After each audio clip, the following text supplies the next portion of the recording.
You can now get 2 free audiobook downloads and a 30-day free trial at audible.bogosity.tv. Your choice from the world's largest selection of over 180,000 digital audiobooks and spoken word content for your iOS or Android device, Kindle, or MP3 player. Go to audible.bogosity.tv now.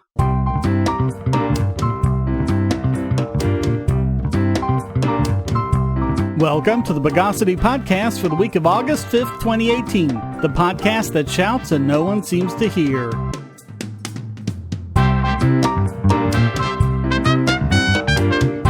This is your host, Shane Killian. Let's agglutinate the news of the bogus. I keep saying this, but while there are many wonderful things about owning your own business, there's still something to be said for working for someone else. I remember the office building I worked in my last real job had a cafeteria in it. It was great. You didn't have to get in your car and try to go somewhere to get food, which took time off from your valuable lunch break. You just went to the cafeteria, got some food, got to sit down and relax and eat in peace, weren't in a panicked rush to get back in time. It's amazingly stress-free and not really any more expensive than trying to go out and get something. In fact, there are places where employees can eat in the company cafeteria for free. But San Francisco doesn't like that, and they want to ban the practice.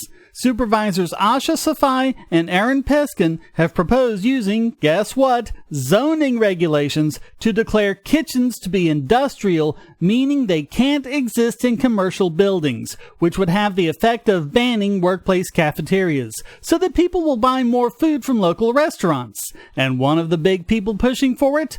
Gwyneth Borden, Executive Director of the Golden Gate Restaurant Association. Yes, it's complete corporatism meant to benefit their restaurant cronies. A lot of tech companies like Twitter and Airbnb have dining options in their own corporate buildings, and these supervisors moan about how this deprives nearby restaurants of revenue. What, you didn't think you owned the money you made, did you? No, you have to spend it how government thinks you should.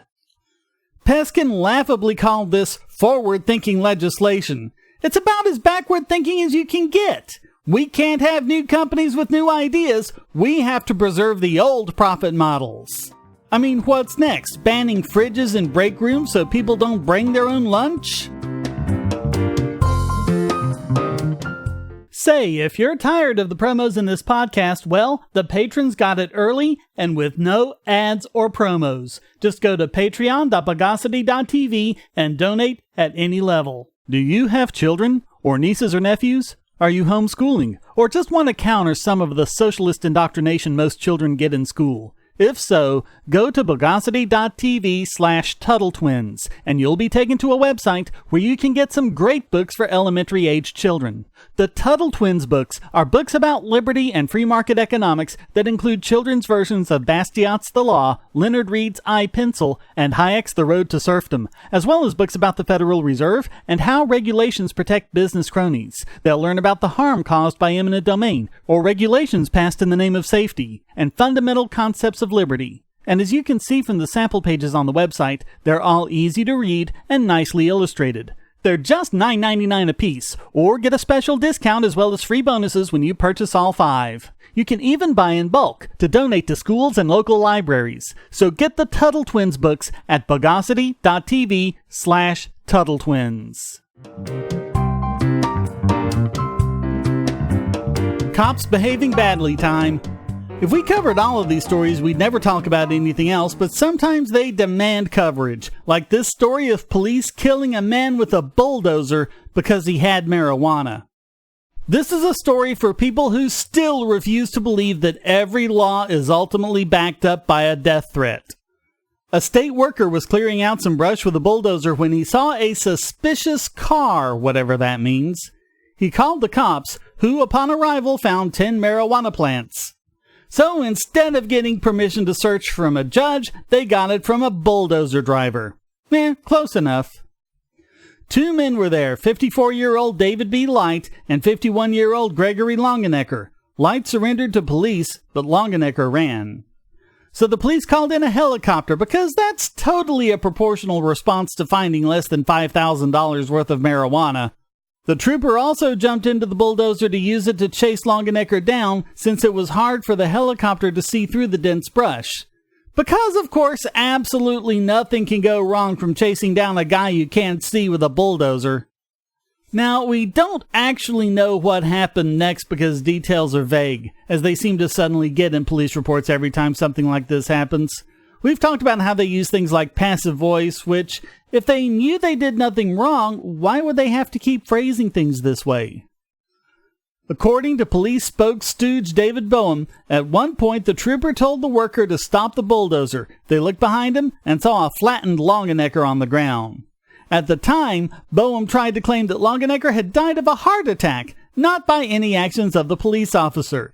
Yes, he must have died of a heart attack the instant before we ran him over with a bulldozer. Yeah, that's feasible. What an odd coincidence. Look, I can understand the officer himself saying that. Something like that happens, you want to convince others, you want to convince yourself that it wasn't your fault. But we're talking about the spokesman for the police department, supposedly informing the public as to what really happened.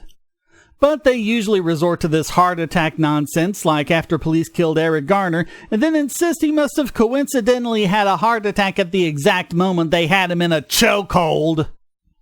Of course, the autopsy confirmed that Longenecker died of traumatic injuries and not a heart attack. While the matter is under investigation, the officer in question is on paid vacation. Administrative leave. Patrick Nightingale of NORML, the National Association for the Reform of Marijuana Laws, said in a statement, quote, "We simply cannot understand how a man is dead over an investigation involving 10 cannabis plants. The whole investigation was ridiculous. I've seen law enforcement take down major heroin traffickers that haven't engaged in this level of aggression." Now, I don't think this was deliberate. I don't think they realized they had run him over until after it was over, but it was incredibly reckless and negligent. And for what? And by the way, Pennsylvania has decriminalized the possession of small amounts of marijuana for personal use. Light has been charged with felony possession with intent to deliver, and the other charges they usually lump in with that, even though we're talking about a street value of less than $5,000, which is very reasonable for two guys growing it for personal use. It's one more indication of the hideous failure of the war on drugs, which the major media seems not to want to talk about. And although I couldn't find out what Longenecker's race is, I'm going to go out on a limb and say that if he were black, we wouldn't be hearing the end of it. As it is, the major media is silent, while this story is all over the alt media. So you decide who's more reliable. By the way, almost 2/3 of Americans support marijuana legalization, including 51% of Republicans and 67% of independents, according to the most recent Gallup polling data.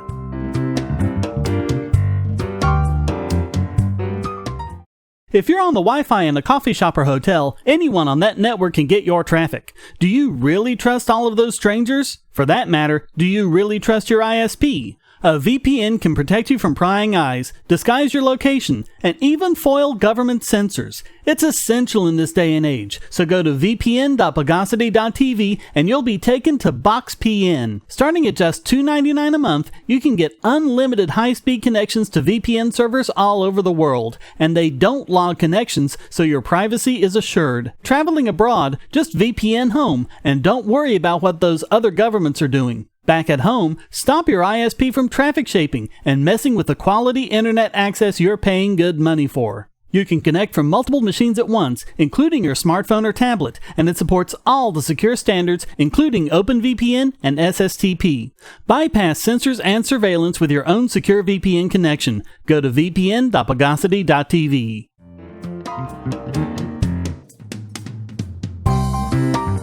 We haven't talked about the TSA in a while, not because they haven't been doing bad things, but like with cops behaving badly stories, we'd never talk about anything else. But it turns out the TSA has been tracking American citizens who are not suspected of any crime, not under investigation, and not on any terrorist watch list. We've talked before about how they're trying to use people's behavior to try and figure out if they're suspicious, and how most of their indicators could just mean the person has some form of autism. There's also a lot of contradictory criteria. Looking around is suspicious. Not looking around is suspicious. That sort of thing.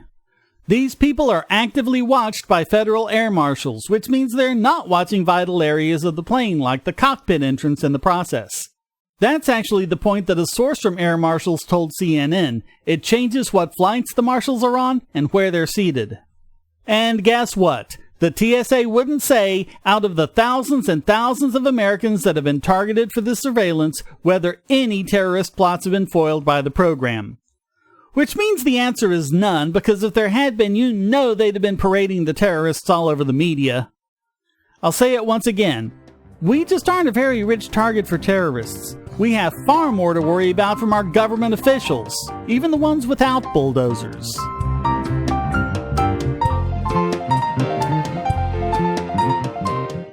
We live in a world where light bulbs connect to the internet, and recent attacks on them prove that your online security is under threat like never before. Not only your websites, but the internet-enabled devices you buy. And the biggest problem is weak passwords. That's why you need LastPass. LastPass allows you to randomly generate strong, unique passwords on the web and on your internet-enabled devices, all protected by one master password.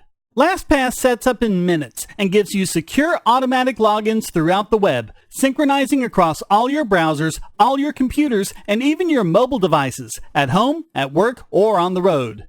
It even securely stores sensitive form data, including credit card numbers, backup sensitive documents, software licenses, Wi-Fi logins, and more. And with LastPass Premium, you can get these benefits on other applications, manage passwords for your entire family, and also get priority customer support. Sign up at password.bogosity.tv for a free month of LastPass Premium. Log in securely everywhere using the last password you'll ever have to remember. Go to password.bogosity.tv and get LastPass now. And now it's time to deconglomerate this week's biggest Bogon emitter. We've covered before the efforts of some people to split California into different states based on the various political ideologies of different areas of the state. Really, the kind of ultra-lefty reputation California has really only applies to the coastal areas around LA up to San Fran. Proposition 9 would have that area split off, still be California, and the rest of the state split between the mostly conservative North California and the more centrist South California.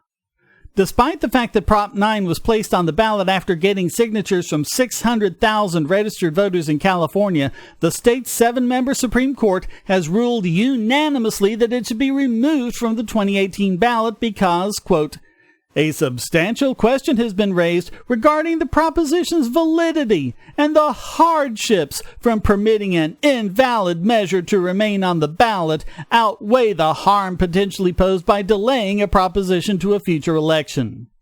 Tons of questions arise. Why couldn't the court just hear the challenges over the next few weeks before the ballots were finalized? They'd done that before. Why not wait and see how the vote goes? If it's rejected, there's nothing more to be done, but if it succeeds, then consider legal challenges. That's exactly what happened when California voters voted to ban gay marriage. It was nullified by the Attorney General and ultimately struck down by the courts as unconstitutional. What's really going on here is that the judges do not like this. Politicians want to maintain the status quo. They don't want to see parts of their political area break off and do their own thing. That was the case with America seceding from Britain. That was the case with Texas seceding from Mexico. It was the case with the South seceding from the U.S. Our founders understood this. That's why the Declaration of Independence did not say, please, pretty, please, may we be our own country. They said, we are our own country. You suck. Go away. Supposedly, government is legitimate because it operates with the consent of the governed. The number of signatures they got represents more than 3% of registered voters in California. That's a lot of people saying they want this considered. And this is just about finding out if Californians want to do that or not. If this were truly about the consent of the governed, there should be no problem with this. But we're sorry, that potential harm means that you're not even allowed to put it on the ballot. Sorry, it's too much of a choice for you to be allowed to have. Isn't it great that you have us to save you from having too much freedom? If the challenges to Prop 9 are unsuccessful, it'll be placed on the ballot in 2020. But this just goes to show how it doesn't really work to try to do things within the system. 600,000 voters want something, but 7 judges said otherwise, so it doesn't happen. Because they have robes and everything. So all of that makes the California Supreme Court this week's biggest Bogon emitter.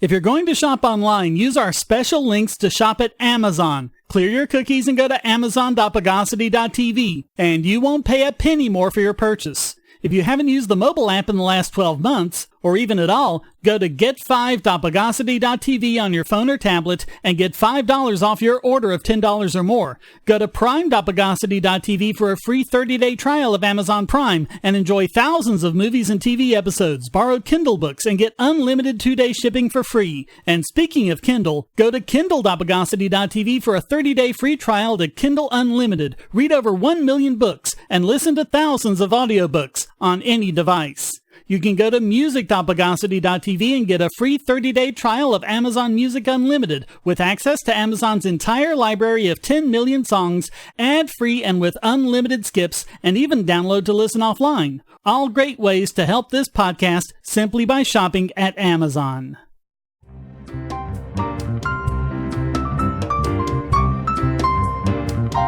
And now let's polymerize this week's Idiot Extraordinaire.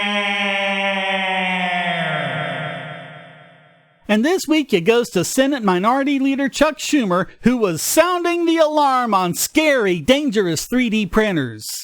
This comes in the wake of Cody Wilson's victory in the case involving him creating the first ever 3D printed firearm. Leftists everywhere are losing their minds over it. Not that they had minds to begin with, predicting, as they usually do, that this will result in nothing less than absolute Mad Max-style apocalypse.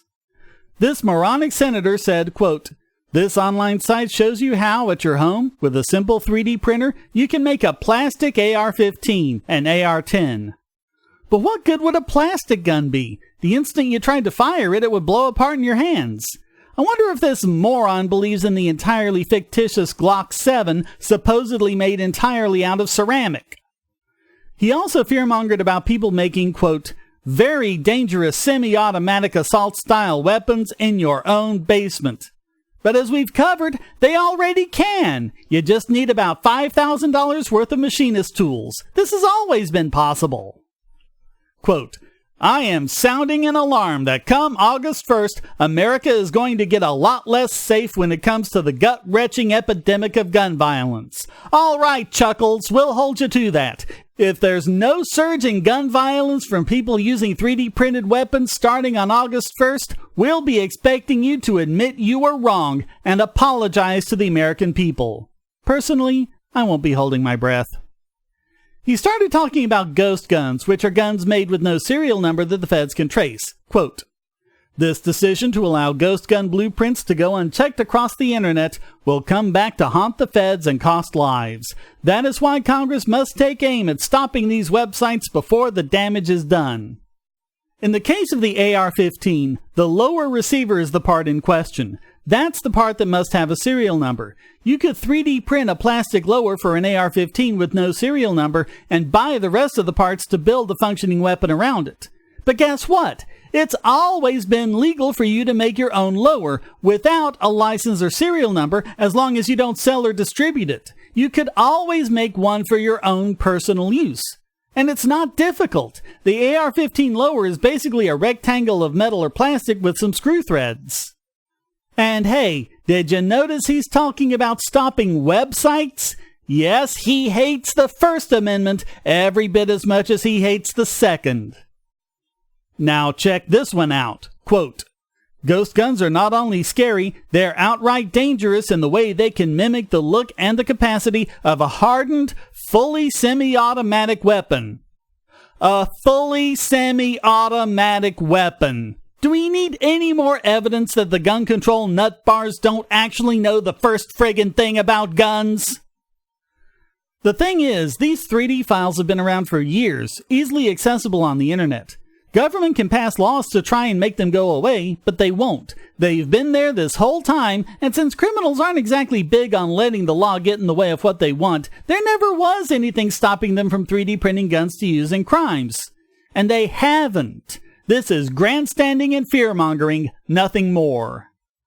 So, for attacking the First and Second Amendments and showing himself to be a complete ignoramus in the process, Chuck Schumer easily gets named this week's Idiot Extraordinaire.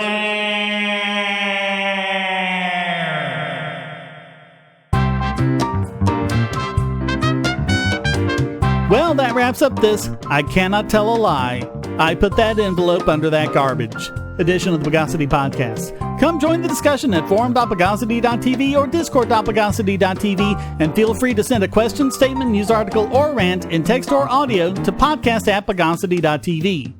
This podcast depends on you to keep going, so please donate using the links on the website or the QR codes in the thumbnail, or support Shane DK on Patreon or Maker Support to get the podcast and YouTube videos early and without ads or promos. Thank you for listening. Until next time, here's a quote from L. Neil Smith. Supposedly, we the people hire politicians, and they hire bureaucrats to make these decisions for us. Isn't that exactly how we got stuck with an evil administration that, in 1941, enticed a fairly stupid enemy into providing us with an excuse to destroy them? Isn't that how an equally evil regime faked an incident that led to 60,000 American deaths in Southeast Asia? And how about those weapons of mass destruction in Iraq? Representative republicanism is a complete and total hoax. A murderous hoax. The Bogosity podcast is licensed under Creative Commons Attribution Non-Commercial No Derivatives 4.0 International License.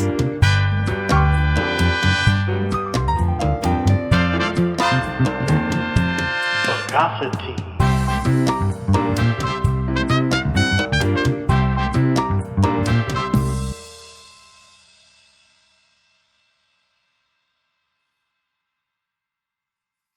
Want answers to creationist claims against evolution? Would you like to know more about evolution yourself, or even engage creationists more directly, with actual peer-reviewed sources to back you up?